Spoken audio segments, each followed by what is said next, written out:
Admiral Helena Vance stood on the bridge of the TSS Constellation and watched the stars burn.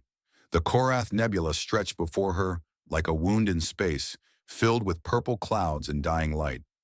Somewhere in that beautiful hell, the enemy waited.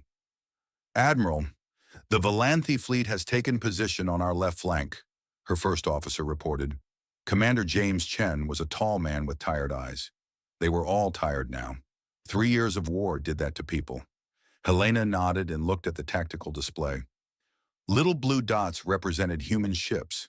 Green dots showed their allies, the Valanthi.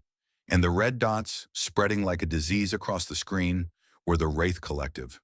The Wraith were nightmares made real, a hive mind species that consumed everything in its path. They did not negotiate. They did not trade. They only fed. When they had declared war on the Galactic Concord 2 years ago, every species in the Alliance had answered the call. But it was humanity that had bled the most. Helena remembered the day the Valanthi had first contacted Earth. She had been a young captain then, commanding a small patrol ship near Mars. The Valanthi vessel had appeared like magic, sliding out of faster-than-light travel with grace that human ships could not match.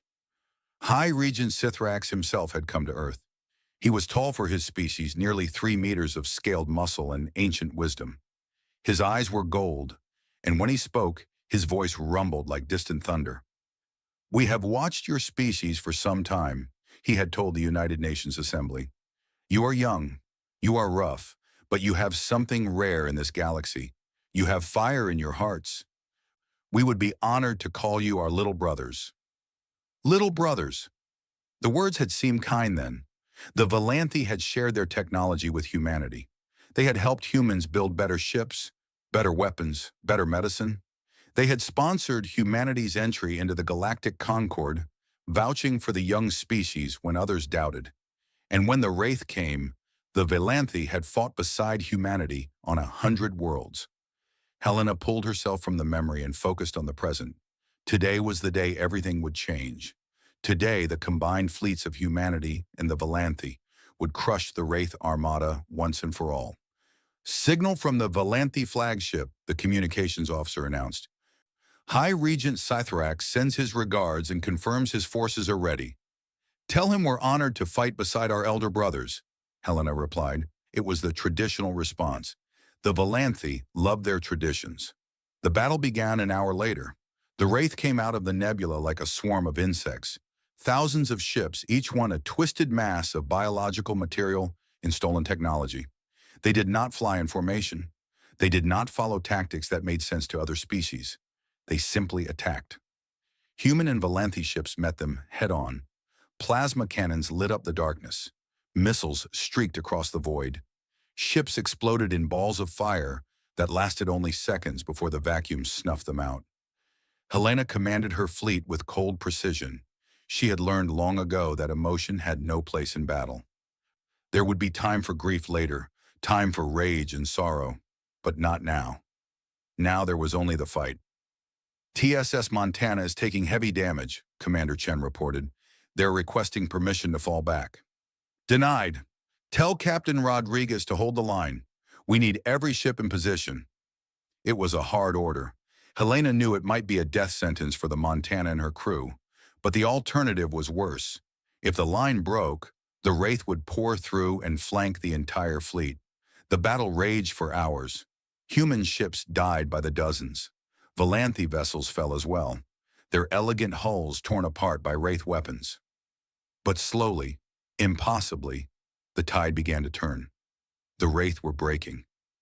Helena allowed herself a small smile. They had done it. All the sacrifice, all the blood, all the fallen friends. It was worth it. The war would end today. "Admiral," the communications officer said, his voice strange, "we're receiving an encrypted transmission from the Valanthi flagship. It's not using standard protocols." Helena frowned. "Can you decode it?" "No, ma'am. It's not meant for us. It's directed at the Wraith fleet." The words hung in the air like poison.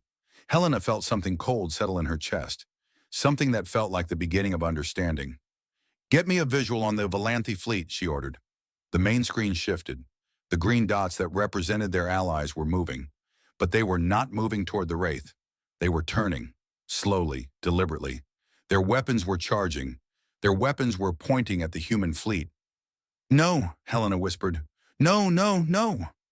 The first shot came from the Valanthi flagship itself, a massive beam of energy that cut through the TSS Freedom like a knife through paper. 3,000 human sailors died in an instant. Then the entire Valanthi fleet opened fire. Helena screamed orders that no one could hear over the chaos. Her ships tried to respond, but they were caught completely off guard.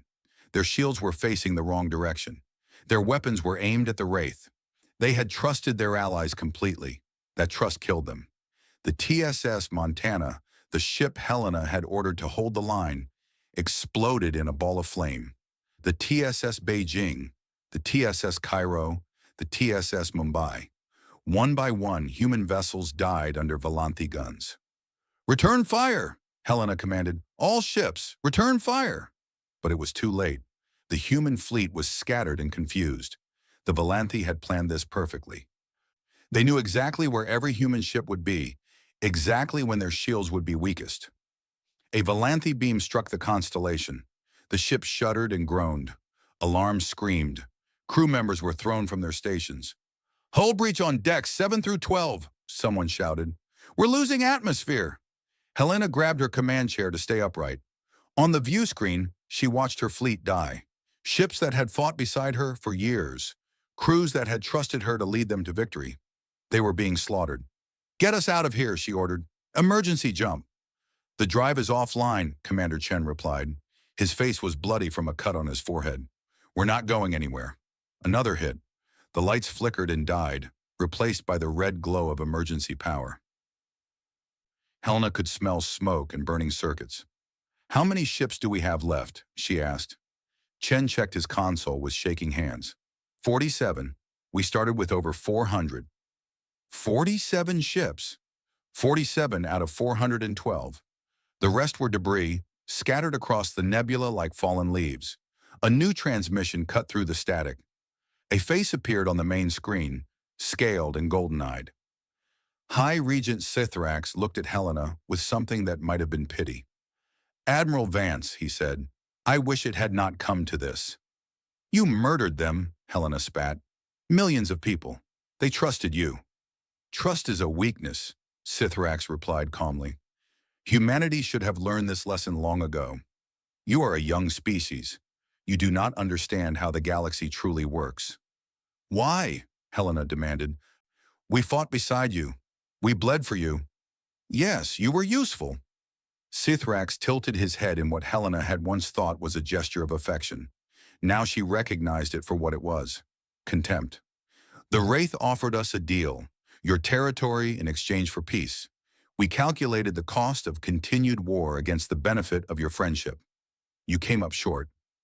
Helena felt tears burning in her eyes, not from sadness, from rage so pure it felt like fire in her veins. "You will pay for this," she said quietly. "Every last one of you." Sithrax laughed. It was a cold sound, like stones grinding together. "You have 47 ships, Admiral. We have thousands. Earth has no allies now. The Galactic Concord will not intervene. They never do. You are alone and you are weak, and you will accept your fate with dignity. That is my hope for you, little brother." The transmission ended.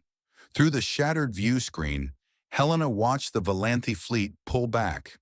They did not bother to finish off the remaining human ships. They did not need to. The message had been delivered. Humanity had been betrayed.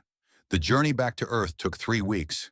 3 weeks of limping through space in broken ships, burying the dead in the cold void, counting the cost of their allies' treachery. 17 million humans had died in the Battle of Cygnus Prime. 17 million sailors, soldiers, engineers, medics. Sons and daughters, mothers and fathers, friends and lovers. All of them gone in a flash of Valanthi weapons fire. Helena did not sleep during those 3 weeks. She could not close her eyes without seeing the ships explode, without hearing the screams over the radio.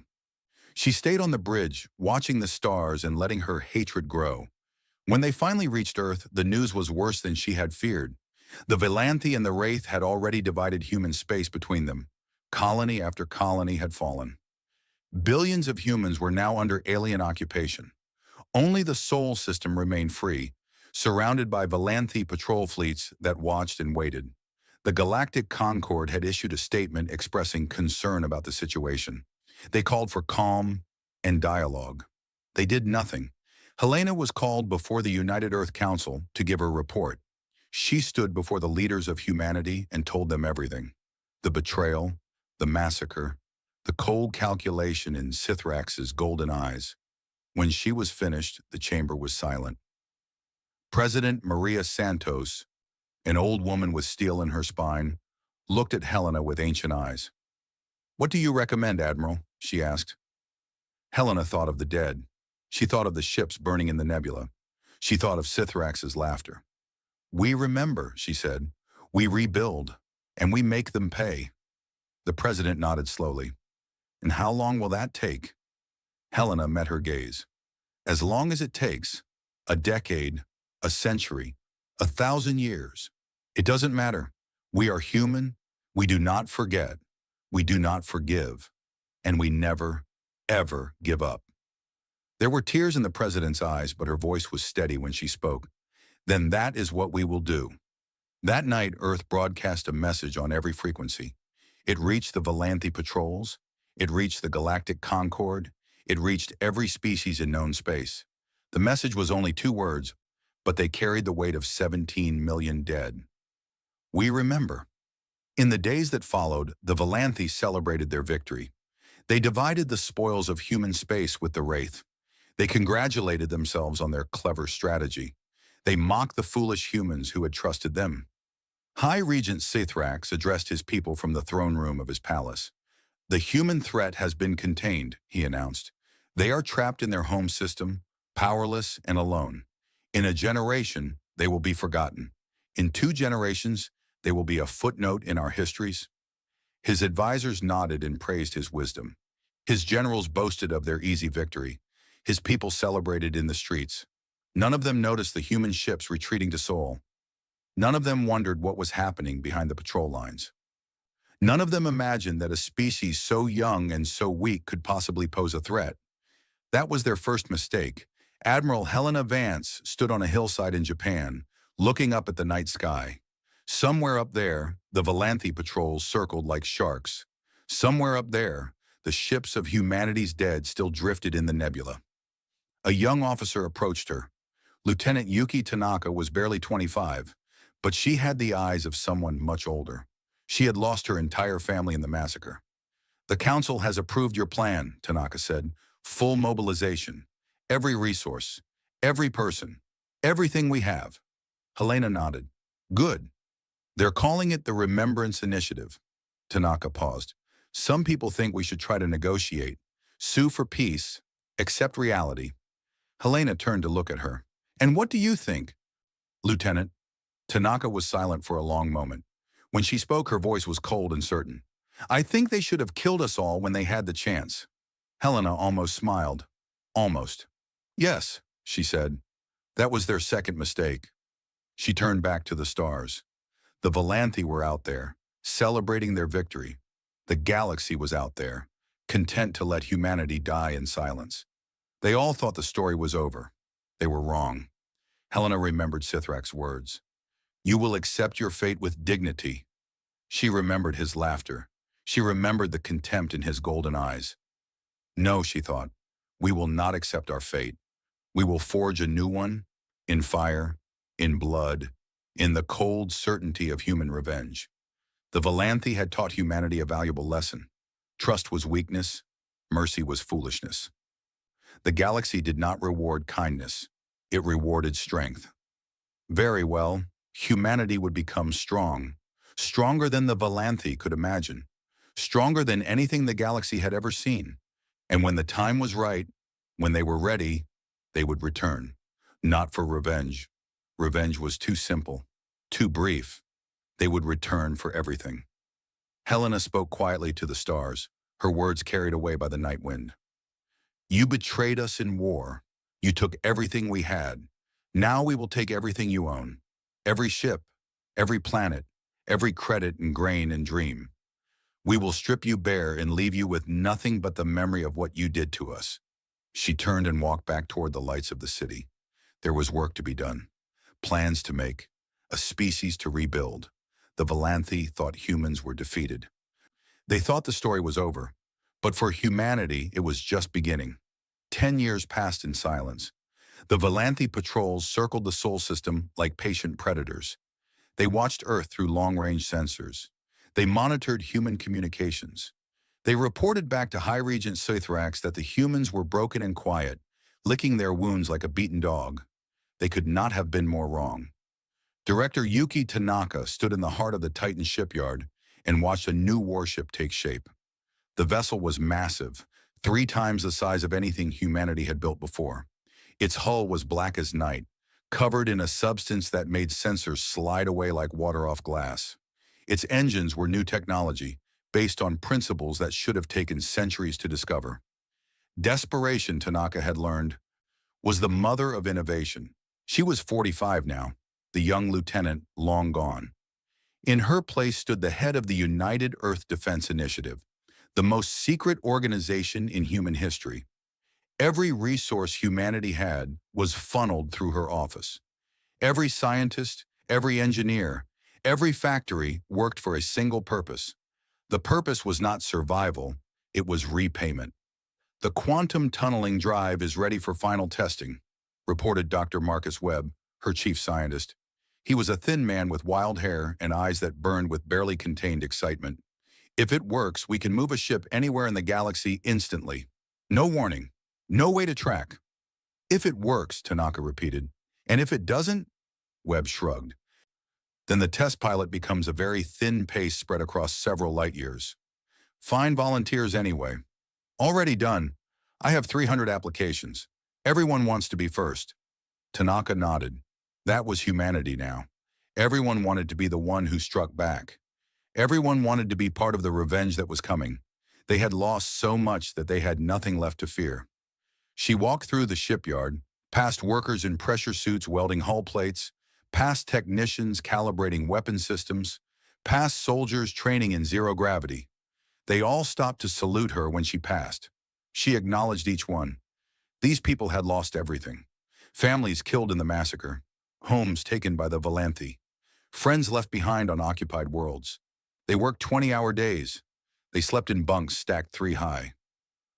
They gave everything they had because they remembered what had been taken from them. The shipyard on Titan was just one of many. There were others on Luna, on Mars, on Europa. Deep beneath the ice of outer moons, humanity built its new fleet in absolute secrecy. The Valanthi sensors were good, but they could not see through kilometers of frozen water. They could not detect the ships being built in hollowed-out asteroids. They had no idea that the broken, silent humans were preparing the greatest military force in galactic history. That was what happened when you underestimated humanity. You looked at a species that had only been in space for a few centuries and assumed they were children playing with toys. You did not realize that humans had spent their entire history fighting wars with each other, developing weapons, finding new ways to kill and survive. The Valanthi had given humanity a wound that could never heal. In return, humanity was forging that wound into a weapon. Tanaka entered the command center of the shipyard. Banks of computers lined the walls, displaying information from across the solar system. One screen showed the Valanthi patrol routes, tracked by hidden sensors. Another showed the production schedules for new ships. A third showed something called the Ledger. The Ledger was Tanaka's masterpiece. It was a database containing everything humanity had learned about the Valanthi Dominion over the past decade. Every ship they owned, every station they operated, every trade route they used, every colony they controlled, every resource they possessed. The information came from many sources. Human prisoners who had escaped from Valanthi space, captured communications intercepted by hidden relay stations, even a few brave spies who had infiltrated Valanthi society at the cost of their lives. Every piece of data was cataloged and organized. Every Valanthi asset was given a value based on what it was worth. When the time came, humanity would know exactly what to take and how to take it. General Marcus Stone entered the command center. He was an old man now, his face scarred from the wounds he had received at Cygnus Prime. One eye was gone, replaced by a cybernetic implant that glowed faint blue. He had refused a realistic replacement. He wanted to remember. The new recruits have finished their training, Stone reported. His voice was rough, damaged by smoke inhalation when his ship had been hit during the massacre. They're ready for deployment. All of them? Tanaka asked. Every single one. These kids are different, Director. They were born after the betrayal. They grew up hearing stories about what the Valanthi did to us. They've never known a universe where we weren't at war. Tanaka nodded slowly. An entire generation raised on hatred. It was not healthy, it was not good, but it was necessary. How many ships are ready? She asked. 600 combat ready, another 200 in final fitting, 50 more coming off the line every month. Stone paused. We could attack now. We have enough. Not yet. We don't just want to hurt them, Marcus. We want to take everything they have. When we move, we need to be able to seize their assets faster than they can destroy them. Stone's scarred face twisted into something like a smile. The boys and girls are getting restless. They've been training for years. They want to fight. Tell them to be patient. The Valanthi waited for the perfect moment to betray us. We will wait for the perfect moment to collect our debt. Stone saluted and left. Tanaka turned back to the displays and studied the ledger. The numbers were staggering. The Valanthi controlled hundreds of systems, thousands of ships, millions of tons of resources, industrial capacity that dwarfed what humanity had lost. All of it would be claimed, every last bit. She thought about Admiral Vance, retired now but still alive.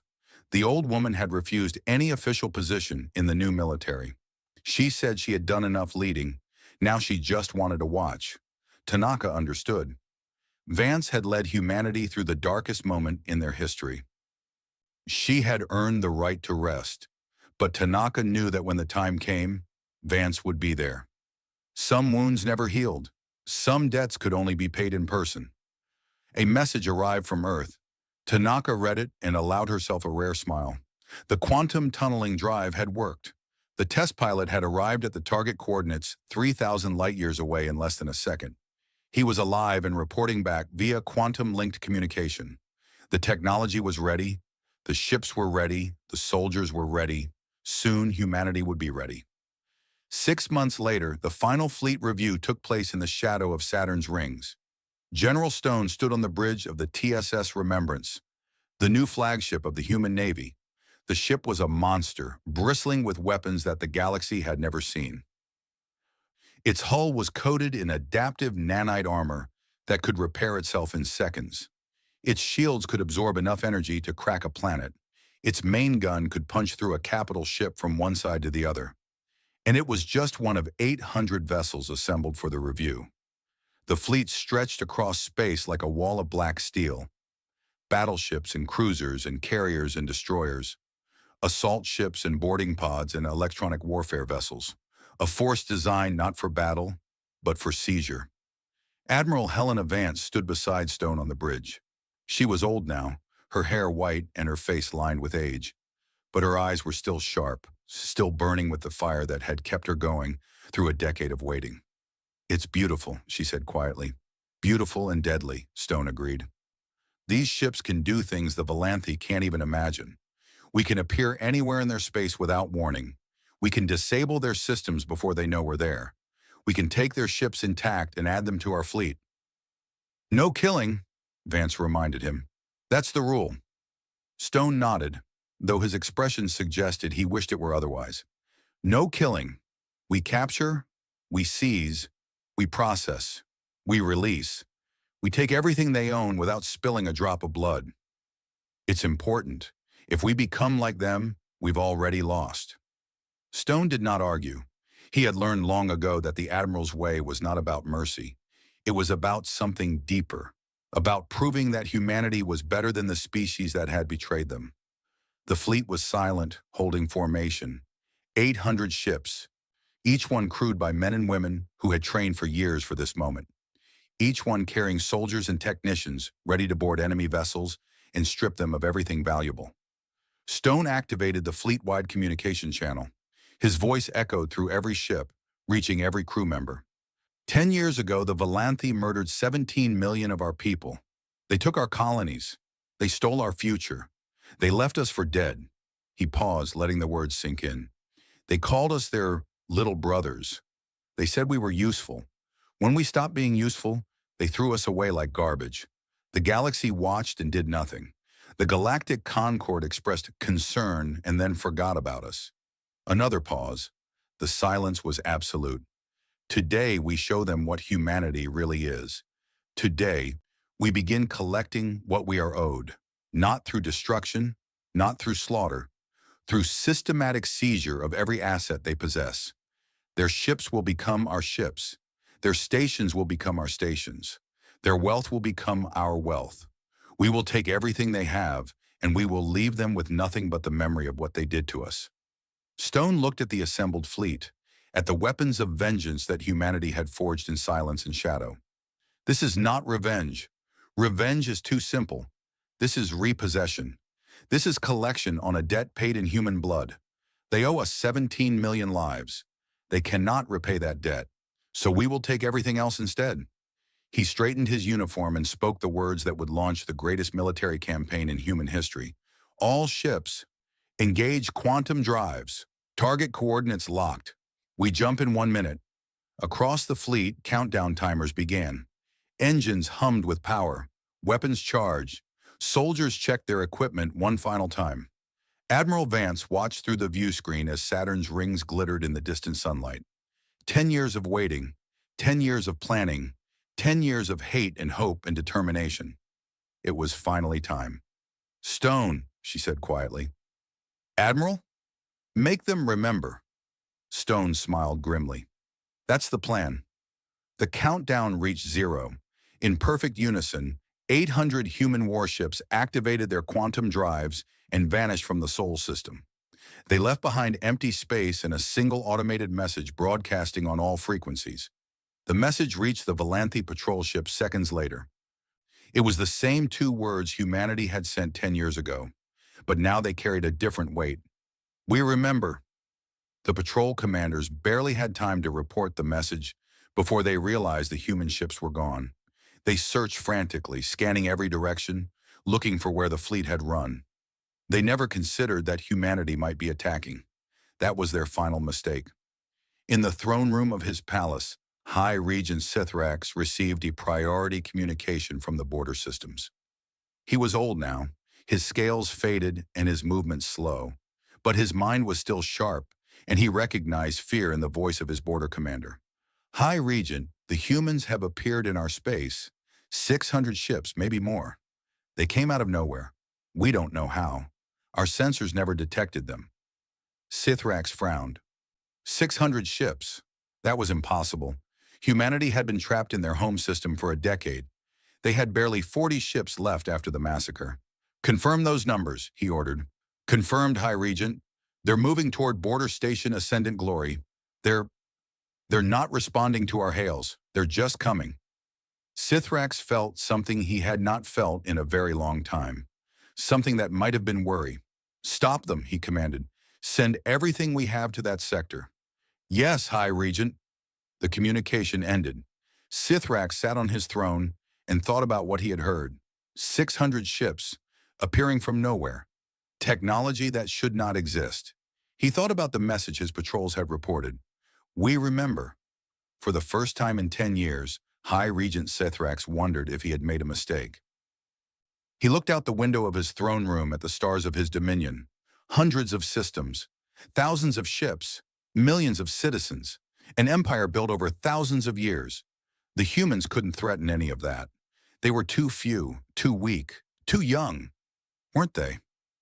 Sithrax thought about the look in Admiral Vance's eyes 10 years ago.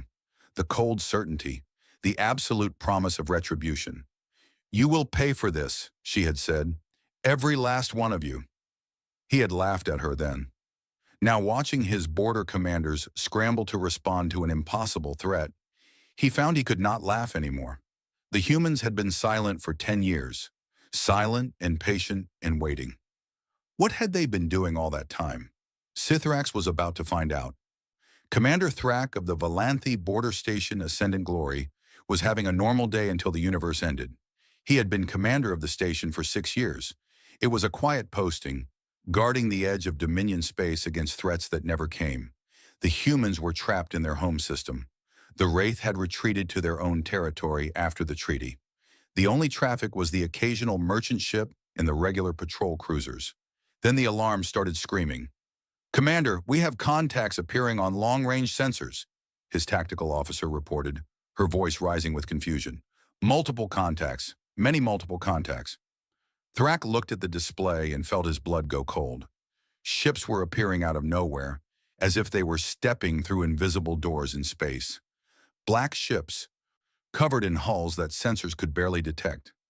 Ships that matched no known design in the Volanthi database. "How many?" he demanded.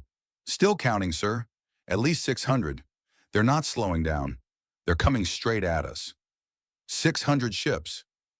Thrak tried to process that number. The entire Volanthi border fleet in this sector was only 12 vessels. 600 was a number for a full invasion force. "Identification?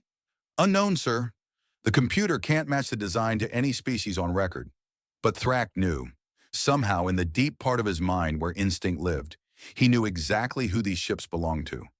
He thought about the stories his grandfather had told him, about the massacre at Cygnus Prime, about the humans who had been betrayed and left to die.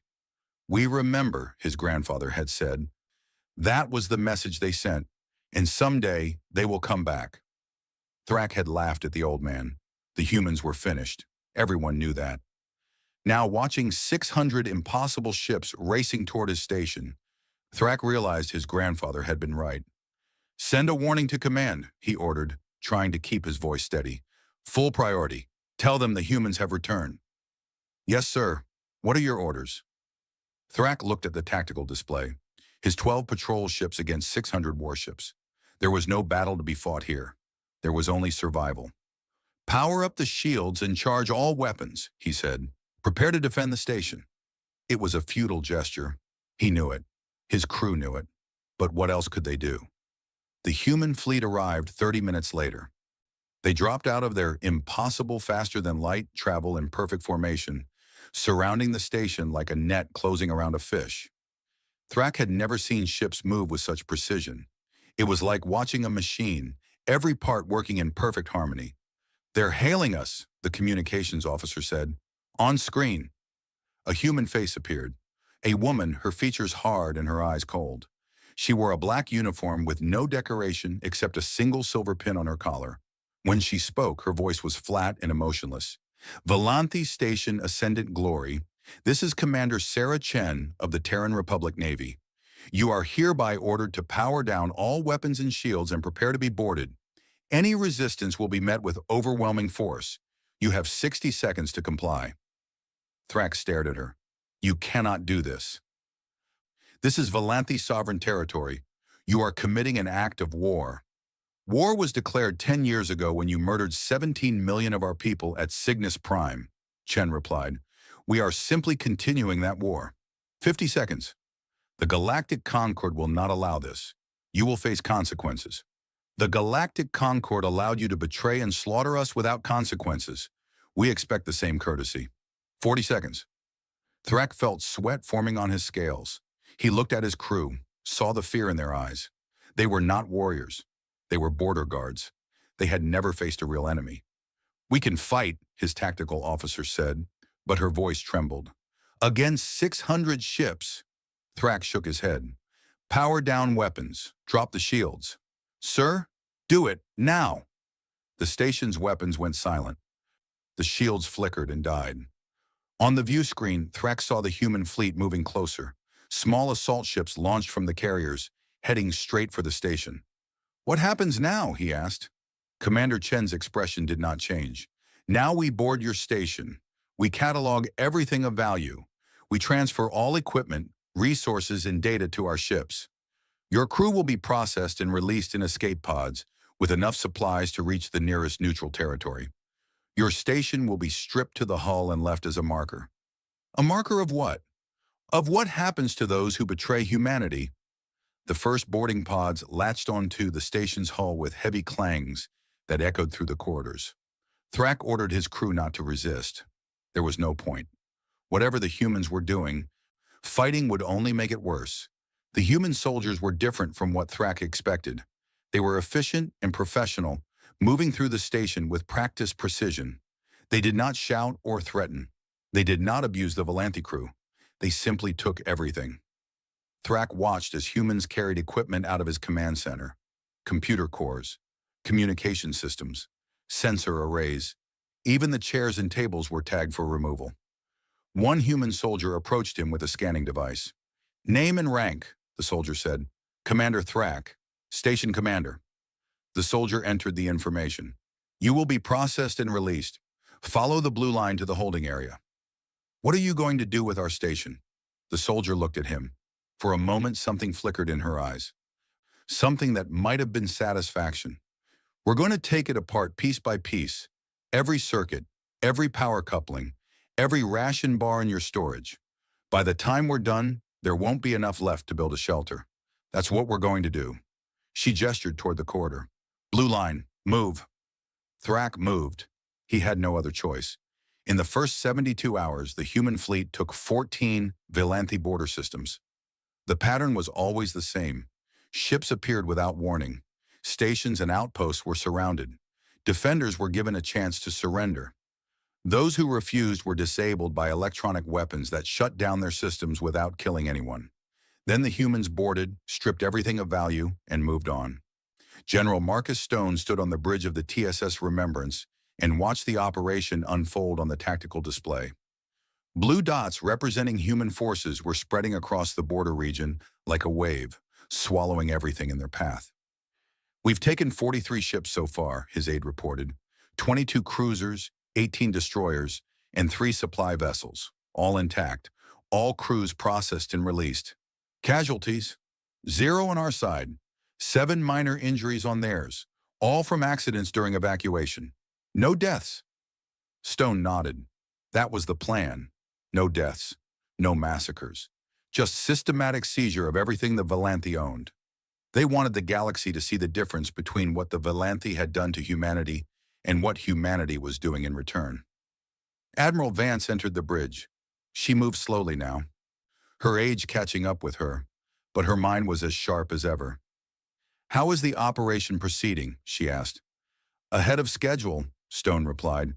"Their border forces were even weaker than we expected. They never thought we would attack." "Of course not. They assumed we were beaten." Vance looked at the tactical display. "Have they responded yet?" "Their main fleet is mobilizing.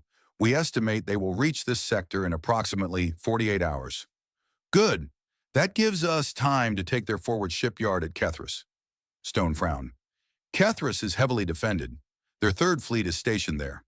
"Then we will take their third fleet as well." Vance smiled. It was not a kind expression. "Every ship they send against us is another ship we can capture. Let them come." The assault on Kethris began the next day. The Volanthi Third Fleet was waiting, 200 ships arranged in a defensive formation around the massive orbital shipyard. They had been warned about the human attack. They thought they were ready. They were wrong. The human fleet appeared in 3 groups, surrounding the Volanthi formation. Before the defenders could react, massive electromagnetic pulses swept through their ships, overloading systems and disrupting power. Shields flickered and died. Weapons went offline. Engines sputtered and failed. The Volanthi flagship managed to fire a single shot before its systems crashed. The plasma bolt struck the TSS Remembrance's shields and dissipated harmlessly. A moment later, human boarding pods were attaching to the flagship's hull. Admiral Crix, commander of the Third Fleet, watched helplessly as human soldiers flooded his ship. They disabled his guards with non-lethal weapons. They sealed the corridors. They took control of engineering, then weapons, then the bridge.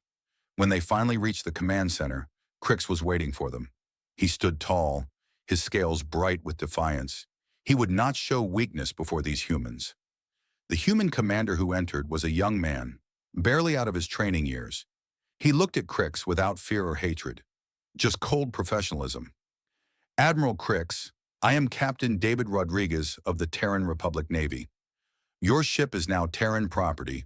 Your crew will be processed and released. Any personal items will be returned to you. Please follow me."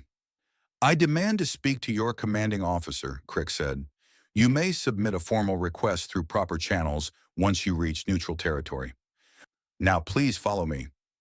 Crix did not move. Do you know who I am? I have served the Dominion for 60 years. I have commanded fleets that could crush your entire species. Rodriguez's expression did not change. Yes, and now you command nothing. Your ship belongs to us. Your fleet belongs to us. Your shipyard belongs to us. In a few hours, the ships your workers were building will be added to our inventory as well. That is what happens when you betray humanity, Admiral. Everything you have becomes ours. He gestured toward the door. Now please follow me. We have a schedule to keep. The capture of Kethris took 4 hours. The Valanthi shipyard, one of the largest in the Dominion, was stripped of every piece of equipment that could be removed. Partially constructed ships were towed away by human tugs. Completed vessels were claimed and added to the fleet. Weapons, computers, raw materials, everything was taken. When the humans left, they left behind only the empty hull of the shipyard, a hollow shell drifting in space. On its surface, they had welded a message in letters a kilometer tall. We remember, you will pay. The message was visible from orbit around the nearby planet. Every Valanthi who saw it understood what it meant. The humans were not here to fight.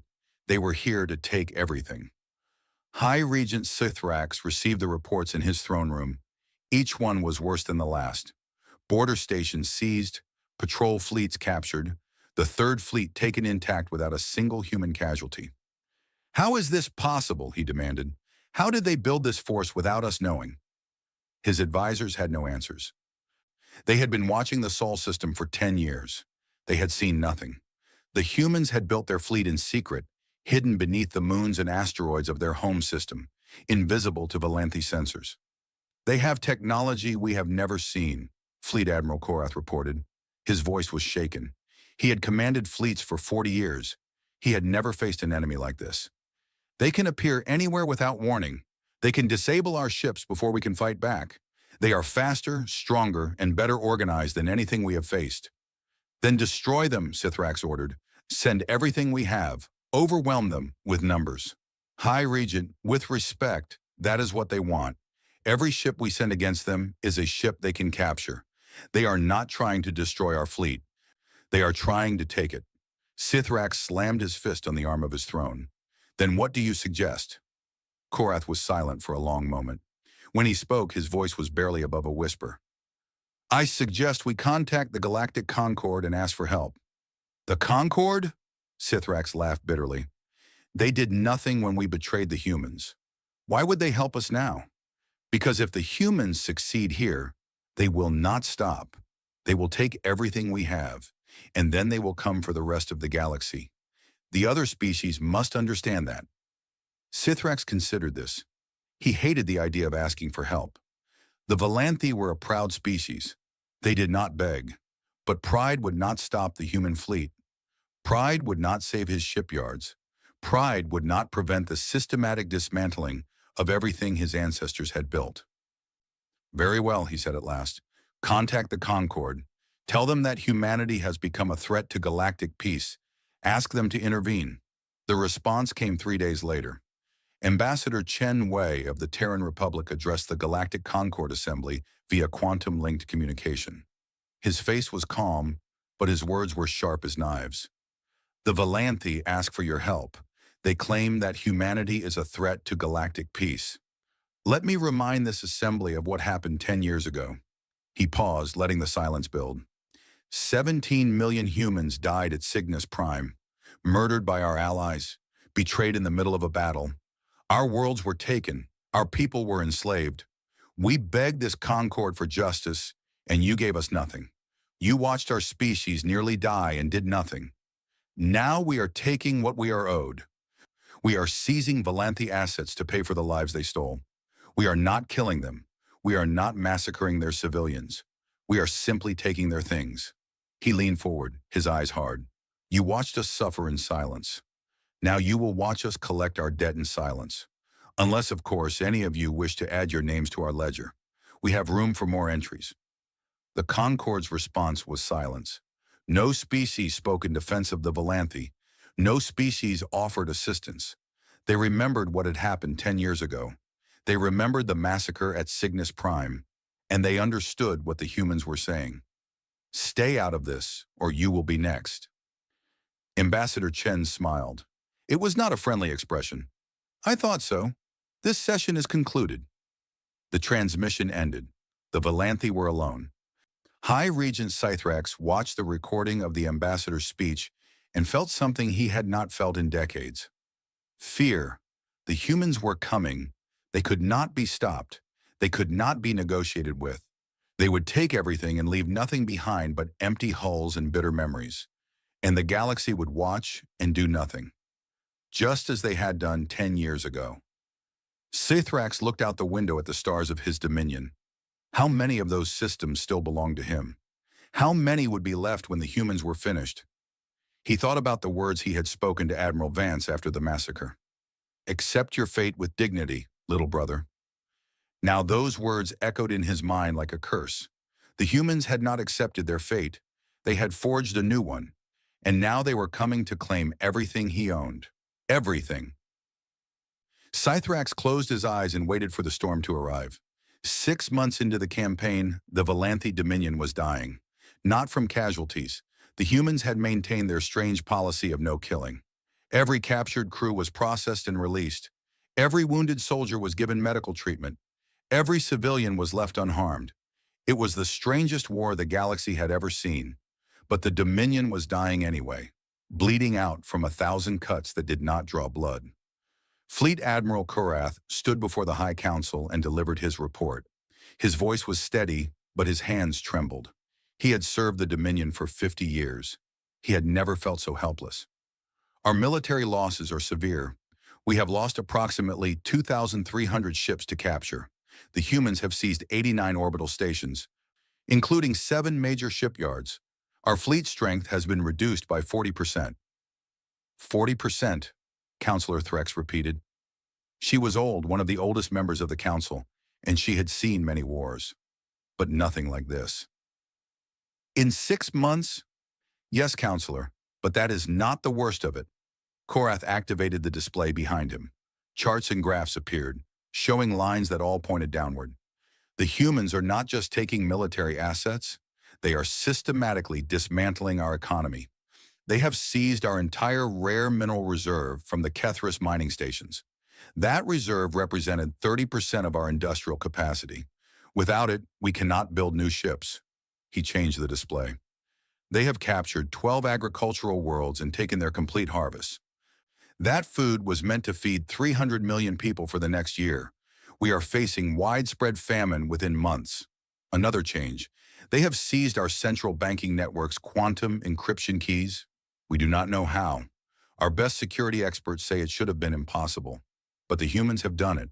They now have access to every financial transaction in the Dominion. They know where every credit is. They know where every resource is stored. The council members shifted uncomfortably. This was not warfare as they understood it. This was something else. Something systematic and terrifying. How are they doing this? High Regent Scythrax demanded. How are they everywhere at once? Their ships can travel instantly, Korath explained.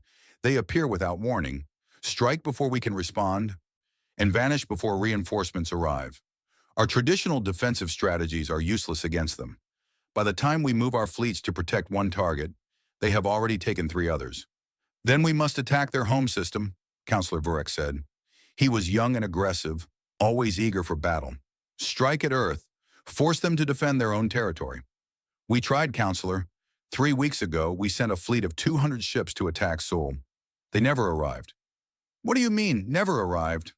They dropped out of faster-than-light travel at the edge of the Sol system and immediately ran into a minefield. New technology we have never seen before. Mines that can phase through shields and detonate inside the hull. We lost 40 ships in the first minute. The rest retreated before the human fleet could engage them. Vrex's scales paled. 40 ships in 1 minute. The humans have spent 10 years preparing for this. Every approach to their home system is defended. Every strategy we might use has been anticipated. They know us better than we know ourselves. High Regent Scythrax sat in silence, absorbing the report. His golden eyes were dull now, tired from months of defeat. The proud ruler who had ordered the massacre at Cygnus Prime was gone, replaced by a frightened old man watching his empire crumble. "What do they want?" he asked quietly. "What will make them stop?" "I do not know, High Regent. They have not made any demands. They have not offered negotiations. They simply take everything they can reach and move on. There must be something. No species fights without purpose." "What is their purpose?" Korath hesitated. "I have studied their patterns. I believe I understand what they are doing." "Tell me." "They are not trying to conquer us, High Regent. They are not trying to destroy us. They are trying to own us. Every asset they seize is cataloged and valued. Every ship, every station, every resource. They are keeping a ledger, a record of everything they take. I believe they intend to seize assets equal to the value of what we took from them 10 years ago. And how much is that? By our calculations, they believe we owe them the value of 17 million lives, plus the full value of all the territory we claimed after the massacre. At current rates, they have seized approximately 1/17 of that debt. The council chamber fell silent. 1/17. After 6 months of devastation, the humans had only claimed 1/17 of what they believed they were owed. "How long until they have taken everything?" Thrax asked. "At current rates, assuming our economy does not collapse completely, approximately 8 to 10 years. "We cannot survive 10 years of this," Vrex said. "The Dominion will be empty long before then." "Yes, Counselor, I believe that is the point." Ambassador Chen Wei of the Terran Republic was having a productive day. He sat in his office aboard the TSS Reconciliation, a diplomatic vessel traveling through recently claimed space. His desk was covered with reports from the various seizure operations happening across Valanthi territory. Each report brought good news. The Karath industrial complex had been taken intact. 3 million tons of manufacturing equipment, now Terran property. The Velthar fuel depot had been captured with full reserves, enough hydrogen fuel to power the fleet for years. The Synax research station had been seized along with all its data, new technology to study and adapt. Chen read each report carefully and added the values to the master ledger. The numbers were impressive. Trillions of credits worth of assets, transferred from Valanthi ownership to human hands without firing a single shot. Well, almost without firing a single shot. There had been a few incidents where Valanthi commanders had refused to surrender. In those cases, the human forces had disabled their ships with electromagnetic weapons and boarded anyway. Some Valanthi had resisted the boarding. They had been subdued with non-lethal weapons, treated for their injuries, and released with the others. The humans were very careful about their no-killing policy. It was not mercy. It was strategy. Director Tanaka had explained it years ago during the planning stages. If we kill them, we become like them. We become the monsters they made us. But if we take everything they have without spilling blood, we prove that we are better. We show the galaxy that humanity can defeat an enemy without becoming evil. That is worth more than any amount of revenge. Chen had understood. He had lost his grandfather at Cygnus Prime. He had spent years dreaming of Valanthi blood. But Tanaka was right. This way was better. A communication came through.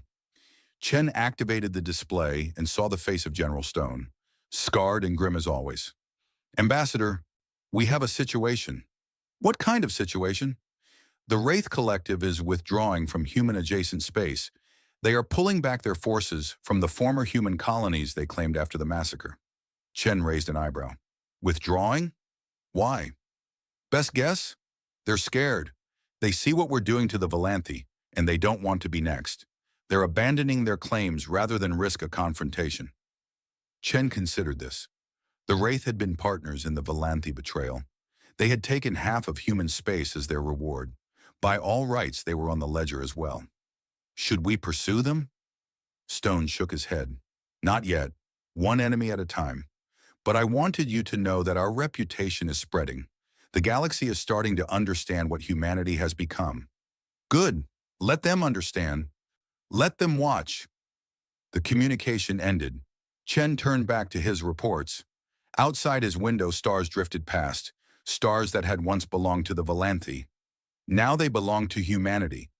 On the Valanthi homeworld, food riots were breaking out.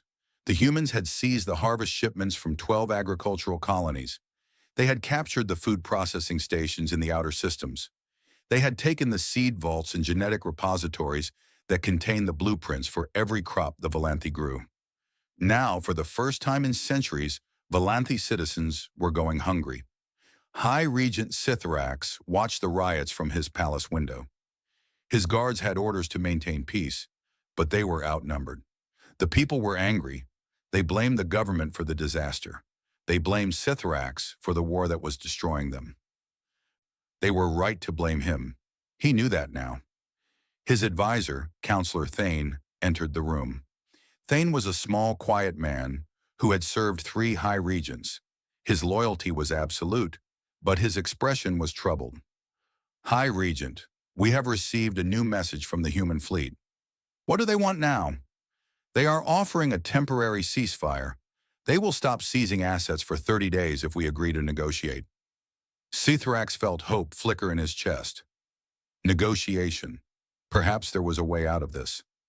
What are their terms? They have not specified terms yet. They simply wish to talk. Ambassador Chen Wei has offered to meet with you personally. Chen Wei. Sitharax remembered the face from the Galactic Concord broadcast. The cold eyes, the sharp words. He hates us. Yes, High Regent, but he is willing to talk. That is more than they have offered before. Sitharax thought about the riots outside. He thought about the empty storehouses and the captured ships and the dying economy. He thought about the reports from the front, each one worse than the last. Very well, arrange the meeting. The negotiation took place on a neutral station in unclaimed space. Sitharax arrived with a small delegation, surrounded by guards he knew would be useless if the humans decided to attack. Ambassador Chen arrived alone. He wore a simple black uniform, the same style as every human soldier Sitharax had seen in the reports. His face showed nothing. No anger, no satisfaction, no mercy.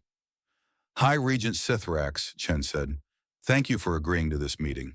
I had little choice, Sitharax replied. Your forces are destroying my dominion. We prefer the term repossessing. We are simply taking back what you owe us. And what exactly do we owe you? Chen activated a holographic display. Numbers appeared, columns and rows of data stretching far beyond what Sitharax could easily read. This is the ledger, a complete accounting of everything humanity has lost and everything we intend to claim. 17 million lives at standard galactic compensation rates, 412 ships destroyed at Cygnus Prime, 47 colony worlds seized by your forces, industrial capacity, research data, cultural artifacts, everything. He paused. At current values, the total debt stands at approximately 74 trillion credits. Adjusted for 10 years of interest and punitive damages, the final amount is somewhat higher. Sitharax stared at the numbers. They were impossible. The entire Valanthi Dominion was not worth that much. You cannot expect us to pay this. We do not expect you to pay in credits, Chen said. We expect you to pay in assets. Ships, stations, colonies, resources. We will take what you have until the debt is settled. And if we have nothing left, Chen's expression did not change. Then the debt will be settled. Sitharax felt a chill run through his scales. The human meant it. They would take everything, leave the Dominion as an empty shell, and call the debt paid. There must be another way. Surely we can reach some agreement. You had the chance for agreement 10 years ago, Chen said. You chose massacre instead. Now there is no agreement. There is only the ledger. We could fight. We still have ships. We still have soldiers. Yes, and we will take those too. Chen leaned forward. High Regent, let me be clear. You cannot win this war. Every ship you send against us is a ship we can capture. Every station you defend is a station we can seize. Your economy is collapsing. Your people are starving. Your allies have abandoned you. There is no path to victory for the Valanthi Dominion.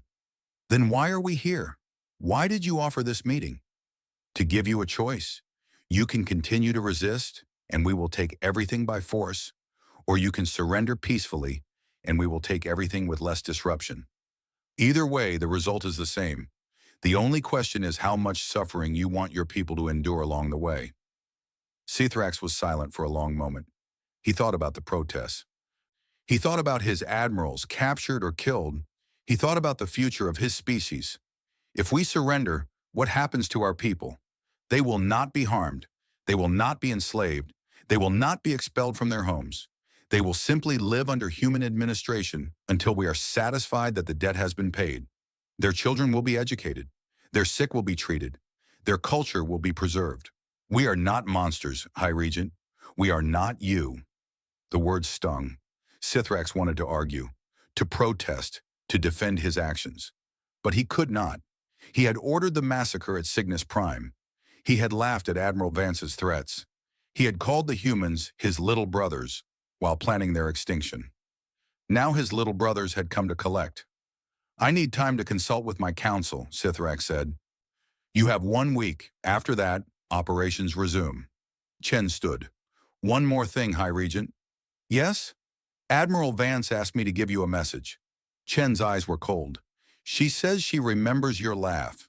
She says she remembers your words. Accept your fate with dignity, you told her. Now she offers you the same advice. He turned and walked away, leaving Sithrax alone with his thoughts and the ghost of 17 million dead. The week passed quickly. Sithrax met with his council. They argued and debated and proposed 1,000 different strategies. Attack the humans, flee to unknown space, ask the Galactic Concord for help, surrender completely, resist to the last ship. In the end, none of it mattered. The humans held all the cards. They had the ships. They had the technology. They had the will to continue until the ledger was balanced. Sithrax made his decision. He sent a message to Ambassador Chen, accepting the terms of surrender. The Valanthi Dominion would cease all resistance. Human forces would be allowed to seize assets without interference. In return, the humans would protect Valanthi civilians and maintain order during the transition. It was the end of an empire. General Stone received the news aboard the TSS Remembrance. He read the surrender terms and nodded slowly. They gave up easier than I expected, he said. Admiral Vance sat in a chair near the window, watching the stars. She was very old now, her body failing even as her mind remained sharp. They had no choice, as she said. They could not win. Fighting would only have prolonged the suffering. Do you feel satisfied? Vance was quiet for a long moment. Satisfied? No. 17 million people died at Cygnus Prime. No amount of ships or stations will bring them back. But this is something. It proves that actions have consequences. It proves that humanity cannot be betrayed without cost. What about Sithrax, the Council? They ordered the massacre. They should face justice. They will. War crimes tribunals conducted by neutral parties. Everything done legally, everything documented, everything fair. We will not become what they made us. Stone looked out at the stars. Somewhere out there, the Valanthi Dominion was dying. The greatest power in the sector, brought low by a species they had tried to destroy. What happens now, he asked. Now we finish the work. We take what we are owed, we rebuild what was lost, and we make sure the galaxy never forgets what happened here. Vance closed her eyes.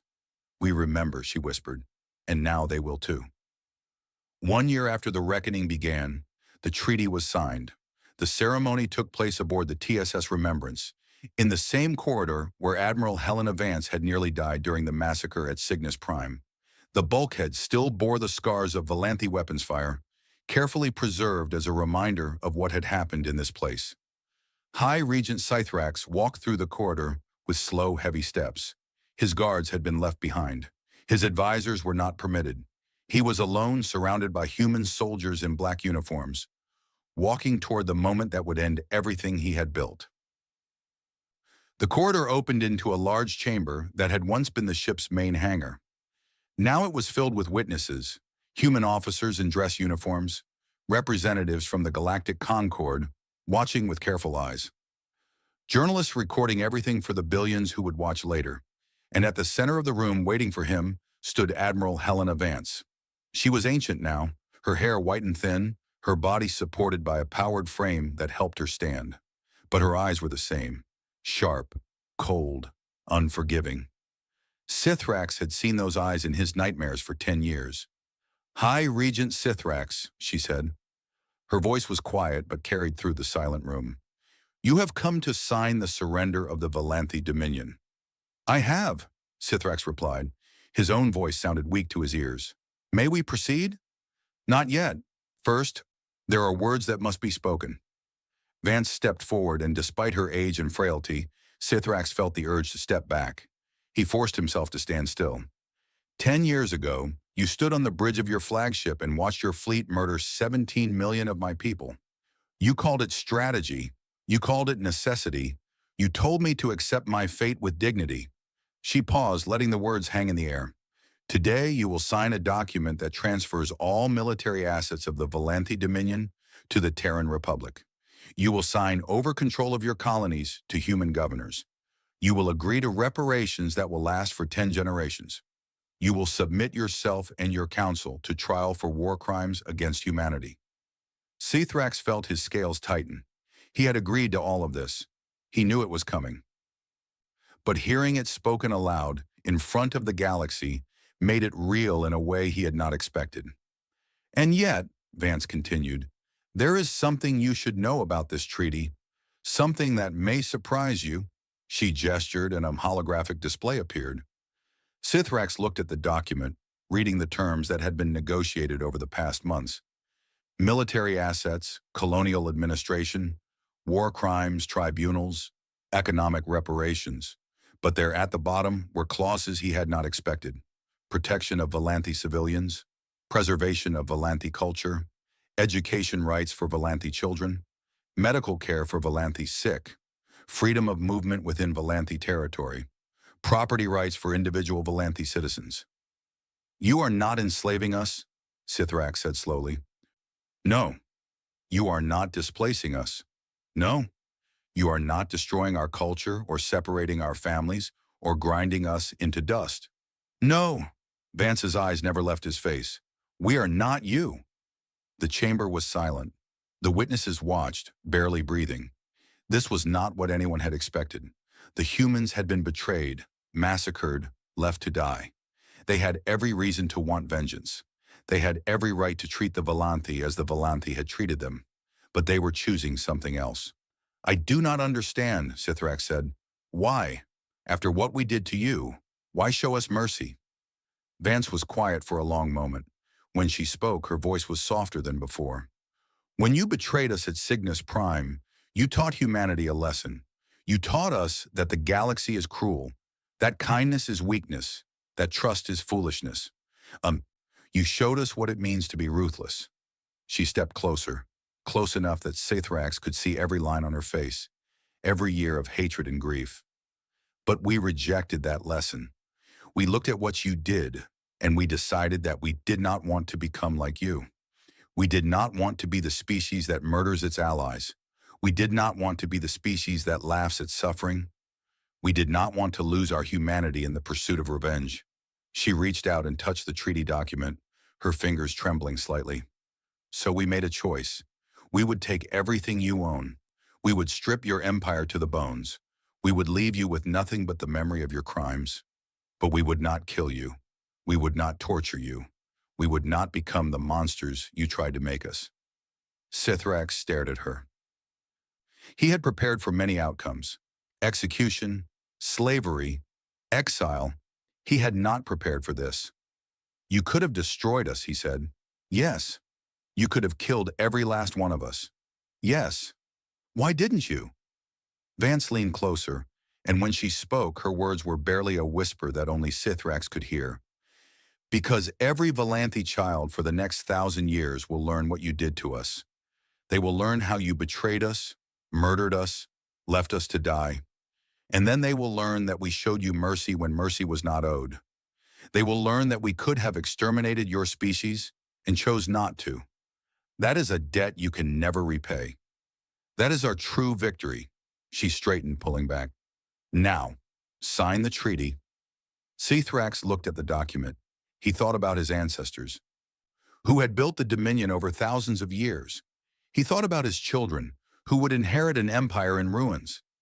He thought about the future, stretching out dark and uncertain, and then he signed. The applause was muted, respectful. This was not a celebration. It was the end of an era. The Valanthi Dominion, once the greatest power in the sector, had fallen. Not to war, not to conquest, to a species they had tried to destroy. General Stone watched from the side of the chamber.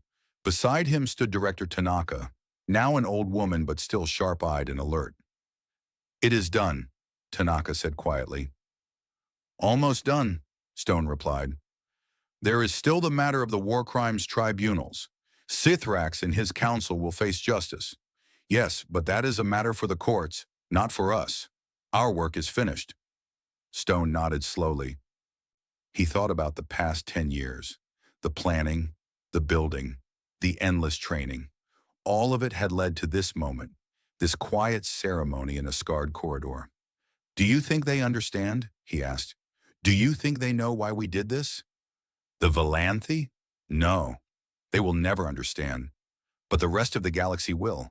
They are watching. They are learning. Learning what? Tanaka smiled, a cold expression that did not reach her eyes. That humanity is not to be trifled with, that we do not forgive, that we do not forget, and that even in victory, we are something more than conquerors. The ceremony ended. The witnesses departed. The journalists hurried to file their stories. Within hours, the news would spread across the galaxy. The Valanthi Dominion had fallen. Humanity had risen. The balance of power had shifted forever. High Regent Sithrax was escorted to a holding cell aboard a human transport ship. He would be taken to a neutral world for trial. The evidence against him was overwhelming. He would spend the rest of his life in prison, watching his empire crumble under human administration. As the cell door closed behind him, he thought about Admiral Vance's words. "Every Valanthi child for the next 1,000 years will learn what you did to us." She was right. They would learn. They would remember. And they would know that their ancestors had been defeated not by a stronger army, but by a species that chose to be better than its enemies. That was the cruelest punishment of all. Admiral Helena Vance returned to Earth 3 months after the treaty was signed. Her health was failing now, her body giving out after decades of service. She knew she did not have much time left. She spent her final days at her home in Japan, looking up at the same stars she had watched on the night after the massacre, the same stars that now shone over a very different galaxy. General Stone came to visit her one afternoon. He found her in the garden sitting in a wheelchair, watching the sunset. "Admiral," he said, sitting beside her, "Marcus, I thought you would be busy with the administration. Tanaka has things under control. I wanted to see you." Vance smiled, a genuine expression that softened her weathered face. "You are a sentimental old fool. I learn from the best." They sat in comfortable silence, watching the sky turn from blue to orange to purple. The first stars appeared, faint points of light in the darkening sky. "Do you remember what you told me? After the massacre?" Stone asked. "You said we would remember. We would rebuild. We would make them pay." "I remember. We did all of that. We remembered. We rebuilt. We took everything they had." He paused. "Was it worth it?" Vance was quiet for a long time. When she spoke, her voice was thoughtful. "Worth it? I do not know. 17 million people are still dead. Nothing will bring them back. Nothing will undo what was done to us. But we proved something. We proved that humanity cannot be destroyed. We proved that betrayal has consequences. And we proved that we can win without becoming monsters." She looked at Stone, her eyes still sharp despite her age. "That is worth something. I choose to believe it is worth everything." Stone nodded slowly. He did not entirely agree with her. Part of him, the part that had been burned and broken at Cygnus Prime, wanted more, wanted blood, wanted revenge in its purest form. But he understood why Vance had chosen differently, and in the end, he respected her decision. "What happens now?" he asked. Now we build something better. We take the resources we have claimed and use them to strengthen humanity. We expand into the territory that was taken from us. We become the power we were always meant to be. And the Valanthi? They will survive. They will rebuild in time, under our supervision. In 100 years, when the occupation ends, they will be different. They will remember what they did and what was done to them. Perhaps they will be wiser. Do you believe that? Vance smiled. No, but I hope for it anyway. Hope is what makes us human, Marcus. Even after everything, I have not lost that. Stone reached out and took her hand. It was cold and thin, the hand of an old woman at the end of her life. But her grip was still strong. Thank you, he said, for everything. Thank me by building something worthy of what we sacrificed. That is all I ask. The Galactic Concord sent ambassadors to Earth within the month. They came in waves, representatives from every species in known space. They came with gifts and proposals and carefully worded treaties. They came because they had seen what humanity could do, and they did not want to be on the wrong side of that power. Ambassador Chen Wei received them in the new Terran Diplomatic Center, built on the ruins of the old United Nations building. He listened to their offers with polite attention and made few promises. The Terran Republic is open to new relationships, he told the assembled ambassadors. We believe in cooperation and mutual respect, but we have long memories and we have learned not to trust easily. Prove your worth and you will find us to be fair and generous allies. Betray us and you will find us to be the worst enemy you have ever faced. The ambassadors nodded and smiled and made their proposals. Behind their diplomatic masks, Chen could see the fear, the calculation, the desperate need to be on humanity's good side. The galaxy had changed. Humanity was no longer the young, naive species that could be manipulated and betrayed. They were something else now, something stronger, something harder, something that the other species had never imagined. That night, Chen stood on the balcony of his office and looked up at the stars. Somewhere out there, human ships were patrolling the former Volanthi territories. Somewhere out there, human governors were managing Volanthi colonies. Somewhere out there, the galaxy was learning to live with a new reality. He thought about the massacre at Cygnus Prime, about the 17 million who had died, about the years of silence and preparation, about the war that had followed. And he thought about what Admiral Vance had said to High Regent Sithrax in the treaty chamber. We are not you. That was the core of it. That was what made humanity different. They had been given every reason to become monsters. They had been pushed to the breaking point and beyond. But they had chosen, consciously and deliberately, to be something better. It was not mercy. It was not weakness. It was strength of a different kind. The strength to win without losing yourself. The strength to punish without becoming the thing you punished. Chen smiled and turned back toward his office. There was work to do, treaties to negotiate, alliances to build, a future to create. Humanity had proven what it was capable of. Now it was time to show what they would build with that power. Admiral Helena Vance died peacefully in her sleep 3 weeks later. The funeral was held in Tokyo, where she had spent her final years. Representatives from across human space came to pay their respects. General Stone gave the eulogy, his scarred face wet with tears he did not try to hide. She saved us, he said. When we were broken and beaten, she held us together. When we wanted to give up, she gave us hope. When we wanted to become monsters, she showed us a better way. We owe her everything. Her body was cremated as she had requested. Her ashes were scattered among the stars, carried by a fleet of human ships to the site of the Battle of Cygnus Prime. There, in the empty space where 17 million humans had died, a memorial had been built, a massive structure of black stone and crystal, listing every name, every ship, every life that had been lost. The ashes of Admiral Helena Vance were placed at the heart of the memorial, watching over the dead forever. The ceremony was broadcast across the galaxy. Billions watched as humanity honored their fallen and their savior. And in that moment, something shifted. The Volanthi watched and understood that they had underestimated their victims. The Wraith watched and understood that they were lucky to have retreated. The Galactic Concord watched and understood that a new power had risen, and humanity watched and remembered. They remembered the massacre. They remembered the years of silence. They remembered the war that had followed. They remembered everything. But they also looked forward, to the future they would build, to the galaxy they would shape, to the legacy they would leave. Admiral Vance had shown them what humanity could be. Now it was up to them to live up to her example. The TSS Remembrance remained in orbit around the memorial for 3 days. On the final day, General Stone stood on the bridge and looked out at the stars. "What do you think she would say if she could see this?" Captain Rodriguez asked. Stone considered the question.